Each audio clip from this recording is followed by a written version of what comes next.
राष्ट्र निर्माण के कार्य में हम लगा सके। ये राष्ट्र निर्माण की ऊर्जा का स्रोत पोखरण की धरती है और पोखरण की धरती में इसलिए मुझे आप सबके बीच में आकर के न केवल आनंद की अनुभूति हो रही है, अब तो राजस्थान विधानसभा के वर्तमान में चल रहे चुनाव में हम सब अपने राष्ट्र धर्म का निर्वाह भी कर सकें, इस बात का आह्वान करने के लिए मैं आप सबके बीच आया हूं। मित्रों, वैसे तो राजस्थान हमारी भक्ति और शक्ति की आदि भूमि है। यहां के संतों, यहां के मुनियों, यहां के योगियों, यहां के सिद्धों ये अपनी साधना से, अपनी तपस्या से इस संपूर्ण भूभाग को न केवल पुण्य भूमि के रूप में बदला है, तो संपूर्ण भारत भूमि को भी अपनी कृपा प्रसाद से, अपने चमत्कार से उपकृत करके लोक कल्याण का एक बहुत बड़ा मार्ग प्रशस्त किया। तो राजस्थान की धरती के जवानों ने अपनी जवानी भारतीय सेना के साथ जुड़ करके भारत की रक्षा के लिए जो अपना योगदान दिया है वह भी अभिनंदनीय है, सराहनीय है। इसलिए राष्ट्र धर्म के बारे में राजस्थान के लोगों को बताने की आवश्यकता नहीं। जहां कोट कोट करके राष्ट्र धर्म भरा हुआ हो, वहां पर यहां का बच्चा बच्चा उस राष्ट्र धर्म के लिए समर्पित होकर के जब भी भारत माता को कहीं भी किसी भी प्रकार के योगदान की आवश्यकता पड़ती है, राजस्थान अग्रणी भूमिका में सामने खड़ा दिखाई देता है। इसलिए इस धरती को मैं नमन करता हूं। मित्रों, आपने यहां पर लोक देवता के रूप में पीर रामदेव जी महाराज को यहां पर मैं देखता हूं। राजस्थान की धरती पर, पंजाब की धरती पर, गुजरात की धरती पर, हरियाणा की धरती पर लोग बड़ी श्रद्धा के साथ उनका स्मरण करते हैं, उनके प्रति अपना श्रद्धा भाव व्यक्त करते हैं। यह वह धरती है जिसने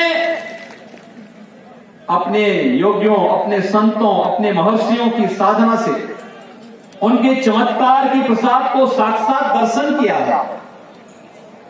और इसीलिए जब मैं राजस्थान विधानसभा के चुनाव में आया हूं, मुझे केवल आपको 2-3 बातें आपके सामने रखनी है। इससे पहले मैं छत्तीसगढ़ विधानसभा के चुनाव में था,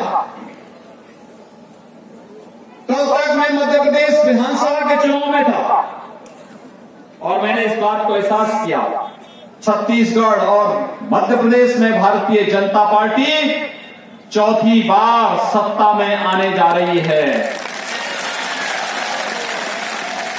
मध्य प्रदेश और छत्तीसगढ़ में जब चौथी बार संभव है, तो राजस्थान में लगातार दूसरी बार भारतीय जनता पार्टी के लिए संभव क्यों नहीं है? और मुझे लगता है इस प्रश्न का जवाब यहां की जनता को स्वयं देना होगा। विकास और सुशासन का कोई विकल्प नहीं। राष्ट्रवाद हमारी रग रग में है। राष्ट्रवाद कोई हमसे अलग नहीं कर सकता। हमने राष्ट्र की कीमत पर राजनीति नहीं की है। हमने राजनीति को मूल्य और आदर्शों को जोड़ करके पूरा जीवन राष्ट्र माता के श्री चरणों में समर्पित किया है। भारतीय जनता पार्टी इस विचार परिवार का एक एक कार्यकर्ता इसके लिए समर्पित है। और यही कारण है कि आपका विधायक श्री शैतान सिंह राठौर कहता है कि नहीं, स्वामी प्रतापपुरी जी महाराज को चुनाव लड़ना चाहिए, मैं सेवा करूंगा। ये कहीं और होता तो कांग्रेस के संस्कार इस प्रकार की बात नहीं करते। वैसे कांग्रेस और संस्कार का दूर दूर तक कोई संबंध भी नहीं है मित्रों, और इसीलिए मैं आपसे कहने के लिए आया हूं, ये केवल भारतीय जनता पार्टी में हो सकता है। और भारतीय जनता पार्टी इसीलिए आप सबका आह्वान करने के लिए आई है, आपका आह्वान कर रही है कि अगर मध्य प्रदेश और छत्तीसगढ़ का व्यक्ति इस बात के लिए संकल्पित है, तो देश की ऊर्जा की ये भूमि पोखरण क्यों नहीं, राजस्थान क्यों नहीं, और आज जो मैंने उत्साह देखा, मैं सुबह से ही राजस्थान में हूं, जगह जगह गया, मैं मकराना में गया, रतनगढ़ में गया, डूंगरगढ़ में गया, जहां भी गया, फतेहपुर में गया, जहां भी गया वहां पर मुझे ऐसे ही हुजूम, नौजवानों का यही उत्साह, माताओं और बुजुर्गों का यही आशीर्वाद भारतीय जनता पार्टी के